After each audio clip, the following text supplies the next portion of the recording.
जम्मू कश्मीर के अंदर fire and emergency aspirants तकरीबन 2013 से, जहां उससे पहले की बात करें तो काफी लंबा समय जो है फायर एंड इमरजेंसी एस्पायरेंट्स को हो चुका है, लेकिन अभी तक उनको इंसाफ जो है वो नहीं मिला है। लगातार उनकी तरफ से कई सारे प्रदर्शन भी किए गए, कई बार पुलिस की लाठियां जो है वो भी उनके ऊपर चली और वो भी सही, लेकिन फिर भी फायर एंड इमरजेंसी एस्पायरेंट्स को इंसाफ जो है वो कहीं ना कहीं नहीं मिला। जी हां, और अभी भी लगातार फायर एंड इमरजेंसी एस्पायरेंट्स का संघर्ष जो है वो जारी है कि उनको इंसाफ मिले, और उसको लेकर काफी लंबे समय से चर्चाएं चल रही हैं। और जेएनके स्टार मीडिया न्यूज पर भी हमने आपको पूरी जानकारी आप तक पहुंचाई। और फिलहाल फायर एंड इमरजेंसी एस्पायरेंट्स के द्वारा कल भी एक प्रदर्शन किया गया, और अभी भी लगातार जो फायर एंड इमरजेंसी एस्पायरेंट्स हैं लगातार संघर्ष कर रहे हैं, लगातार जो है वो डिमांड कर रहे हैं कि उनको जो है वो इंसाफ मिले।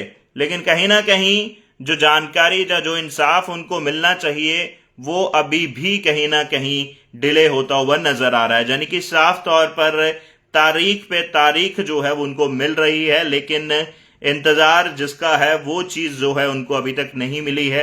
यानी इंतजार है इंसाफ का, इंतजार है जस्टिस का, वो कहीं ना कहीं अभी तक जो है दूर दूर तक जो है वो दिखती हुई नहीं नजर आई। हालांकि तारीख मिलती है तो एक उम्मीद जागती है कि कुछ ना कुछ फायर एंड इमरजेंसी एस्पायरेंट्स के लिए होगा, लेकिन वो भी कहीं ना कहीं सामने नजर नहीं आता। जी हां, और उसी पे चर्चा करेंगे। और हमारे साथ फायर एंड इमरजेंसी एस्पायरेंट जो हैं विकास जी, वो हमारे साथ फेसबुक के इस लाइव सेशन में जल्द ही ज्वाइन करेंगे और उनसे हम चर्चा करेंगे, उनसे बातचीत करेंगे, क्या कुछ वो कहते हैं, फायर एंड इमरजेंसी एस्पिरेंट का स्टेटस फिलहाल क्या है, क्योंकि इलेक्शन भी जल्द ही दस्तक देने वाले हैं। लोकसभा चुनाव जो है वो जल्द ही जम्मू कश्मीर के अंदर जो है वो दस्तक देंगे, और उसी को लेकर काफी चुनावी सरगर्मियां हैं वो भी कहीं ना कहीं बढ़ती हुई नजर आ रही हैं। तो फिलहाल फायर एंड इमरजेंसी एस्पिरेंट्स की बात करेंगे और उन्हीं के मुद्दों को लेकर हम चर्चा करेंगे। और जल्द ही विकास जी हमारे साथ जुड़ेंगे, विकास अतवल जी हमारे साथ जुड़ेंगे, और क्या कुछ वो कहते हैं।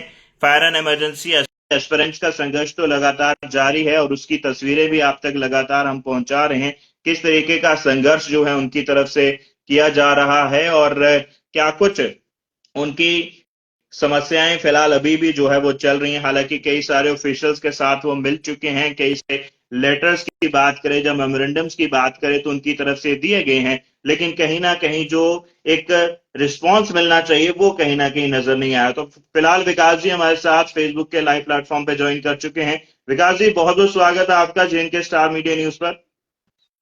Sir thank you very much sir, कीमती समय देने के लिए सर हम आपका तहे दिल से शुक्रिया अदा करते हैं।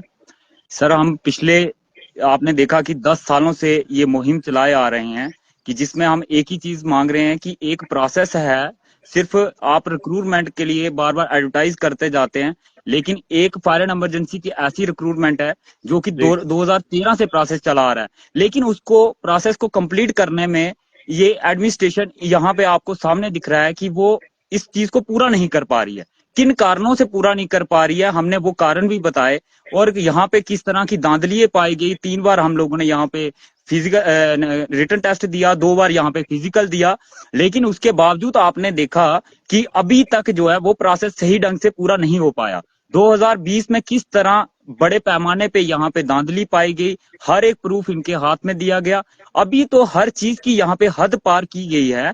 अभी देखिए हमने जो प्रूफ दिए थे उसके आधार पे जो कमेटी बनाई गई थी पिछले दिनों में, तो आपको पता ही है कि उससे पहले हमने कितने प्रोटेस्ट किए कि कैट से भी एक डायरेक्शन आई थी कि यहाँ पे कमेटी बनाई जाए। फिर वो कमेटी बनाई गई 12 दिसंबर 2022 को, और उसका टाइम पीरियड दिया गया था 12 जनवरी 2023 तक का। 1 महीने का टाइम होने के बावजूद यहाँ पे देखिए कितना प्रेशर था इस पे कि गोयल साहब को रिपोर्ट देने में इतना समय लग गया कि जब तक वो यहां से नहीं गए तब तक वो रिपोर्ट नहीं दे पाए। कितना बड़ा प्रेशर था उनपे। और अब देखिए वहां पे सारी चीजें क्लियर हो रही हैं कि उन्होंने अपनी रिपोर्ट दे चुके हैं, लेकिन दूसरी तरफ देखिए कि आज इलेक्शन का समय आ गया है, कोड ऑफ कंडक्ट किसी भी समय लग जाएगा, लेकिन उसके बावजूद जो है हमारे मामले की कोई सुनवाई नहीं हो रही है। हम इसी बात पे बहुत परेशान थे। कल आपने देखा ही हाल ही होगा कि में कश्मीर। हाल ही में सुनने भी आया कि माननीय जो भाजपा के अध्यक्ष हैं रविंद्र राणा जी, उनसे भी आप मिलके आए थे, उनसे भी बातचीत हुई, क्या आश्वासन आपको मिला? सर यही तो बात है कि हम रविंद्र राणा साहब से भी अभी लास्ट समय जब मिलने गए, वो हमारे साथ कम से कम ऑन द टेबल हमारी 1 घंटे से ज्यादा जो है उनसे मीटिंग हुई। और उस जी। समय हमने उनको पूरी जो है दोबारा से रिमाइंड करवाया कि सर देखिए कि हम लोगों का हाल देखिए कि पिछले आज 11वां साल चल रहा है और 11 साल में एक प्रोसेस पूरा नहीं कर पा रहे हैं, और तब से तो सरकार भी बीजेपी की ही है।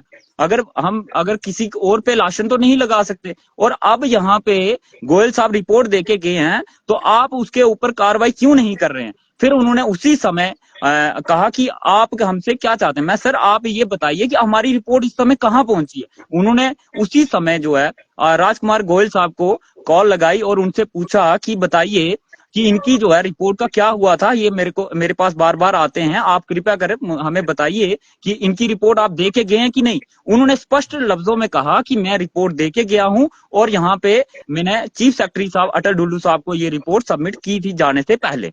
यानी कि वो 18 तारीख को यहाँ से जाते हैं, अगर उससे पहले ही रिपोर्ट देके गए हैं। फिर उसके बाद में हमने बैठे बैठे उनसे कहा कि सर बताइए, आप चीफ सेक्रेटरी साहब से पता करिए कि आगे जो है रिपोर्ट का प्रोसेस कहाँ पहुंचा। जब वो चीफ सेक्रेटरी साहब से बात करने लगे, वहां पे जो है कुछ उनका जो है फोन कनेक्ट नहीं हो पाया। फिर उन्होंने जीएडी के कमिश्नर सेक्रेटरी जानी कि संजीव वर्मा जी से कॉल पे बात की, और उन्होंने क्लियर तरीके से बताया कि मैंने भी इस फाइल पे साइन कर, मेरी तरफ से भी साइन हो चुके हैं।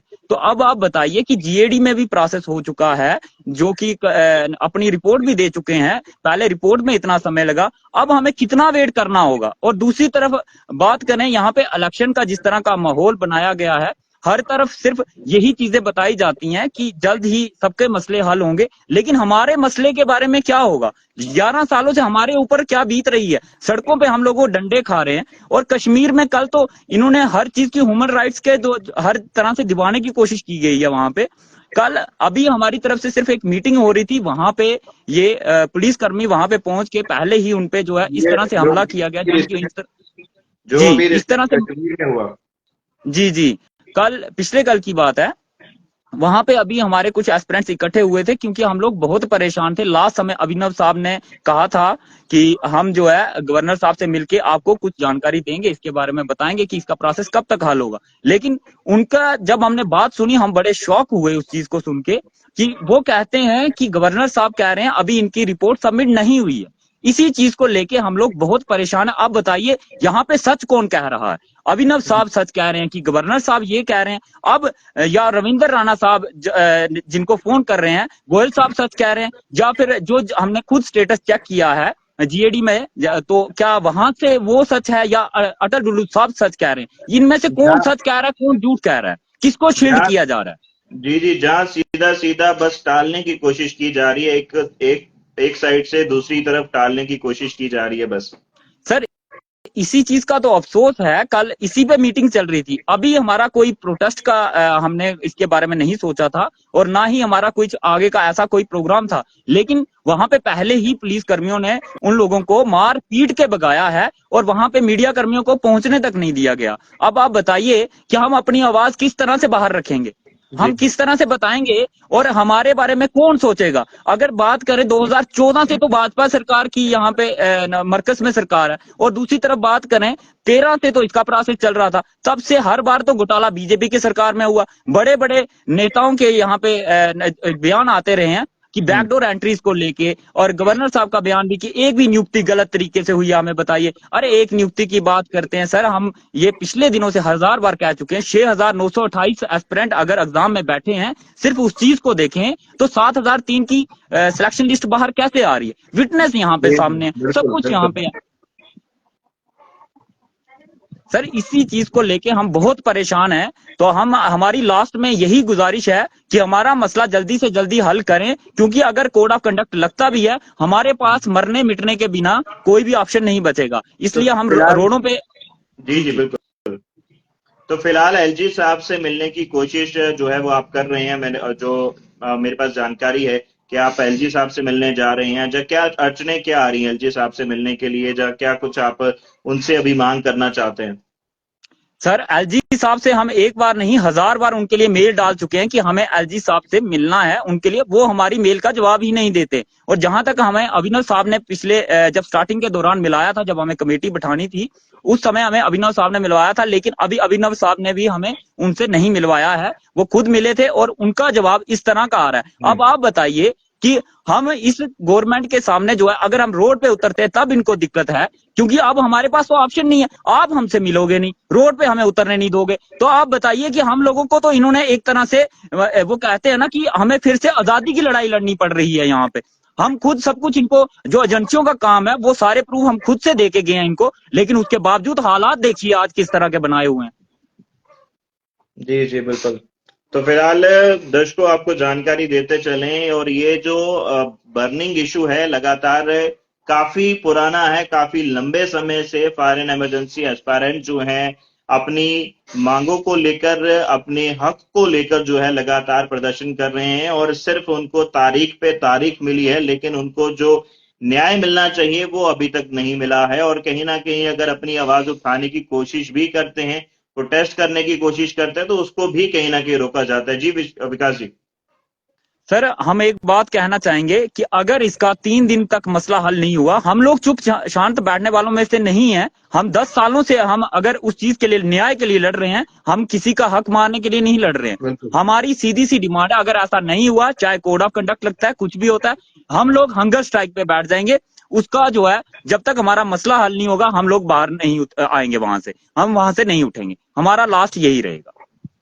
जी जी। तो फिलहाल सरकार के एक व्यक्ति के पास एक लास्ट यही होता है कि जो है वो प्रोटेस्ट करना है, जो है वो हंगर स्ट्राइक करनी है। और अभी तमाम फायर एंड इमरजेंसी एस्पायरेंट जो हैं वो दरवाजा खटखटा कर थक गए हैं, क्योंकि काफी लंबे समय से इनका ये प्रदर्शन जो है वो चल रहा है अपनी हक को लेकर, अपनी न्याय को लेकर, लेकिन अभी तक वो कहीं ना कहीं दूर दूर तक जो है वो नजर नहीं आ रहा है। हालांकि रिपोर्ट्स बन रही हैं, कमेटियां बनाएगी, काफी सारी चीजें हुई, लेकिन उसका कुछ भी ऑन ग्राउंड जो है वो रिजल्ट नजर नहीं आया। तो फिलहाल अब हंगर स्ट्राइक जो है वो फायर इमरजेंसी एस्पिरेंट की तरफ से की जा रही है, लेकिन अब ये उम्मीद हम कर सकते हैं कि अब तो कहीं ना कहीं एडमिनिस्ट्रेशन की बंद आंखें जो है वो कहीं ना कहीं खुलेंगी, और माननीय एलजी साहब तक जो है इनकी आवाज जो है वो जरूर पहुंचेगी। और आपसे रिक्वेस्ट करते हैं इस वीडियो को आप ज्यादा से ज्यादा शेयर करिएगा कि एलजी मनोज सिन्हा तक ये वीडियो जो है वो पहुंचे,